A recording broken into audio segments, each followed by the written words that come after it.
Buenas tardes, vamos a realizar el ejercicio 2 y de igual forma que lo hemos realizado en la ayudantía anterior y en el ejercicio número 1, lo que vamos a hacer es plantear una forma de abordar el ejercicio. Al igual que ya se mencionó en el ejercicio número 1, en primer lugar lo que se va a realizar es la lectura del ejercicio y sobre todo hacer hincapié en la experimentación. La experimentación en esta clase de ejercicios es súper relevante porque me va a poder indicar qué tipo de comparación de tratamientos debo realizar, dentro de los cuales voy a poder utilizar o test pareado o no pareado. Esto va a depender netamente del tipo de la experimentación, es decir, de la forma que yo plantee el experimento a realizar, ¿ya? Así que es muy importante no saltarse la lectura, leer todo el contexto y entender bien lo que se está realizando y lo que se está planteando, y obviamente lo que se desea conseguir. En función de eso, yo voy a poder definir una hipótesis nula y una hipótesis alternativa según corresponda. Al igual que se indicó en la semana anterior, el planteamiento de la hipótesis alternativa y el de la hipótesis nula va a depender de lo que yo estoy buscando. Y a partir del cumplimiento o no de estas, yo voy a poder inferir y finalmente concluir cosas para hacer cambios en mis procesos o tomar decisiones. Entonces, en particular en esta ayudantía, lo que vamos a realizar en el ejercicio 2 es el tratamiento del test pareado.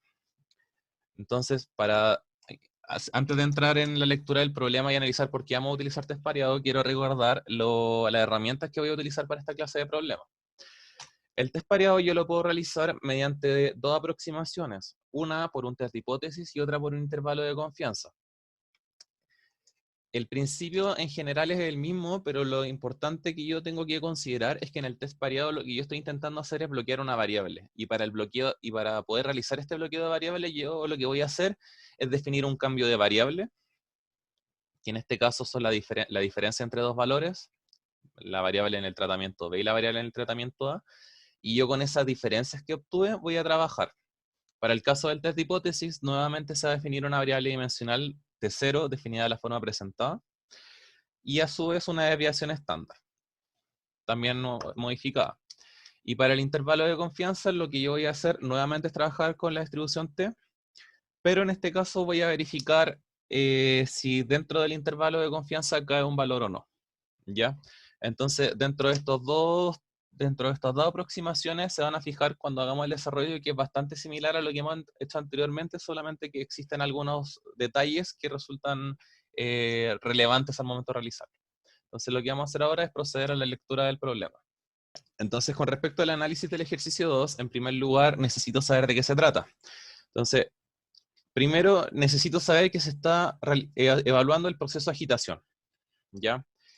¿Y por qué se está evaluando el proceso de agitación? Porque se propuso el cambio del utensilio por un batidor manual, debido a básicamente que se genera una gran resistencia al movimiento. Entonces, yo quiero saber si el cambio es significativo o no, si básicamente el proceso se mantiene igual o no. Entonces, ya de por sí puedo saber que el problema está enfocado en la comparación de tratamientos. Por lo tanto, yo ya puedo delimitar a qué herramienta utilizar. Necesito utilizar test pareado o test no pareado, que son mis herramientas para poder realizar la comparación de tratamientos. La pregunta que tengo que responder para poder saber si este es pareado o no pareado es, bueno, en realidad son dos, pero la primera, que en general es más fácil de ver a mi parecer, es preguntarse si el reordenamiento de los datos que se me presentan tiene algún sentido. Por ejemplo, si a la persona 6 yo tomo el valor que me dio para la paleta plana, yo podría reordenar ese dato y en vez de emparejarlo con el de 80 de la misma persona, emparejarlo con el dato, por ejemplo, el de 53 de la persona número 3. Y la respuesta es que no, porque son personas distintas. Por lo tanto, no tendría sentido o sea, reordenarlos de esa forma. Las personas son distintas, las situaciones perfectamente podrían haber sido distintas, el nivel de cansancio, etcétera. Por lo tanto, eso no tendría ningún sentido. Si ese reordenamiento no tiene sentido, entonces ya tengo un indicador que me dice, o que me indica, valga la redundancia, que tengo que utilizar el test pareado. La otra pregunta es si es necesario bloquear alguna variable. Y en este caso, yo sí necesito bloquear la variable que sería la persona que está trabajando. Ahí tengo dos indicadores ya de que necesito utilizar el test pareado. Finalmente,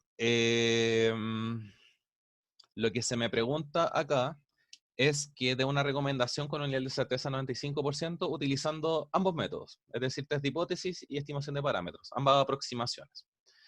Entonces, ya establecido qué tipo de problema es, que en este caso es un test pareado para una comparación de tratamientos, y ya al mismo tiempo me indicaron que debo utilizar test de hipótesis y estimación de parámetros, puedo comenzar la resolución del problema. Ya. Entonces, ya aquí traspasé la tabla del Word al Excel. Y lo primero que voy a hacer es plantear el cambio de variable, ya que estoy trabajando con test pareado. El cambio de variable va a estar dado por la diferencia de las mediciones obtenidas con cada tratamiento. Es decir, en este caso, este valor sería obtenido a partir del valor medido mediante el tratamiento con paleta plana, menos el valor medido con el batidor. Eso me va a generar una nueva variable, que en este caso es la diferencia. Realizo ese tratamiento para todos los pares de mediciones. Y ahora lo que voy a hacer es trabajar con el promedio de estas diferencias, ¿ya? Entonces, en este caso lo que hago es calcular el promedio de las diferencias, la desviación estándar de estas diferencias, el número de mediciones que yo tengo acá en este caso, o de pares de mediciones que están, los grados de libertad, y finalmente modifico nuevamente la desviación estándar, dividiéndolo en la raíz del número de datos. Entonces, ahora lo que yo voy a hacer es seguir el tratamiento que realizamos la semana pasada, pero esta vez lo que voy a hacer es trabajar con las diferencias, es decir, con el promedio de las diferencias, la desviación estándar de las diferencias, ¿ya? Entonces, para intervalo de confianza, lo que yo necesito es definir un grado de certeza, que en este caso sería un 95% según lo que se me indica en el problema. Luego calculo alfa, alfa medios y 1 menos alfa medios. Y evalúo T en 1 menos alfa medios y los grados de libertad. Entonces acá surge la pregunta, ¿por qué en 1 menos alfa medios? Y para responder eso, lo que necesitamos es consultar este gráfico.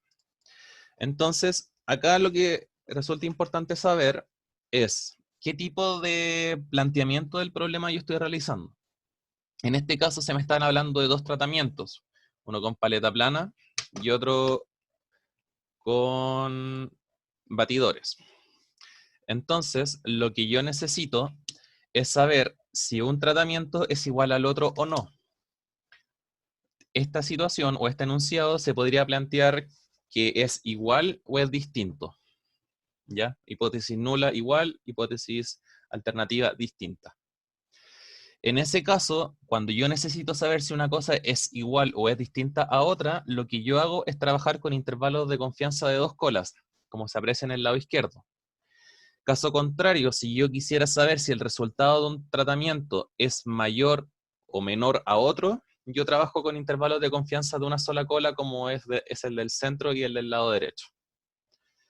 Por lo tanto, en este caso, que yo lo que estoy intentando hacer es saber si es igual o no el tratamiento, voy a trabajar con intervalo de confianza de 2 colas y por tanto voy a evaluar en 1 menos alfa medios. Con estos datos yo genero un intervalo de confianza con un límite inferior que va a estar dado por el promedio, en este caso de las diferencias de los pares de mediciones, menos la desviación estándar modificada por el valor de t. Y el límite superior de igual forma, solamente que sumando. Entonces, ahora la pregunta que tengo que hacerme es, si yo deseo saber que si los procesos son distintos o no, si fuera igual el proceso, significa que la diferencia de las medias va a ser 0.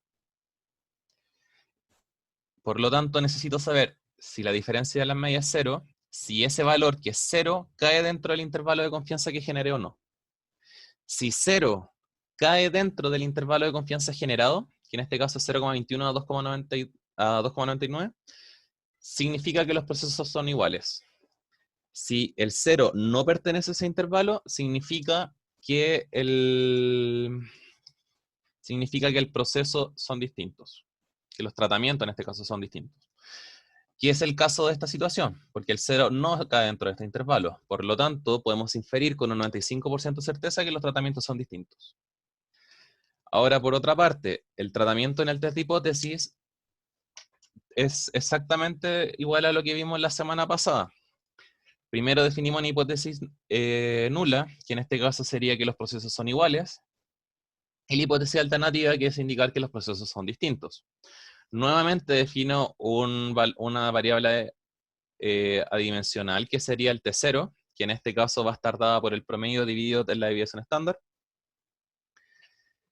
Y a su vez calculo el valor de T, que en este caso va a estar dado por un TC, que es el mismo valor que obtuve arriba, porque la confianza que estamos utilizando es exactamente la misma. Eso me va a generar un menos TC y un más TC, un intervalo, que va de menos 2,145 a 2,145. Y yo lo que necesito ver aquí, para que se cumpla H0, es si T0 pertenece o no a ese intervalo generado. En este caso se puede apreciar que T0 no pertenece a este intervalo generado. De hecho, se puede apreciar más en la gráfica que realizamos, que es esta. Si se fijan, el intervalo que se generó acá es entre lo naranjo y lo azul, y el valor que yo obtuve es el gris, por lo tanto claramente no pertenece a este intervalo. Dicho eso, puedo establecer que H0 no se cumple y por tanto la hipótesis alternativa es la que se cumple con el porcentaje, o sea, con el grado de certeza indicado, que en este caso es 95%. Por lo tanto, dado que T0 no pertenece a menos TC, TC, con un 95% de certeza puedo indicar que no existen razones para dudar de que los procesos en el fondo son distintos. Entonces, a mí lo que se me preguntaba en el problema era de una recomendación con un nivel de certeza del 95%. Entonces yo ya, mediante la comparación de tratamientos que realicé, pude determinar que los procesos no son iguales. Por lo tanto, el cambio que se me estaba consultando aquí, es decir, cambiar el utensilio por un batidor manual, no resulta rentable porque me está cambiando los resultados que yo quiero obtener. Bueno, eso sería la ayudantía. Cualquier duda o consulta que tengan, estamos atentos a los correos.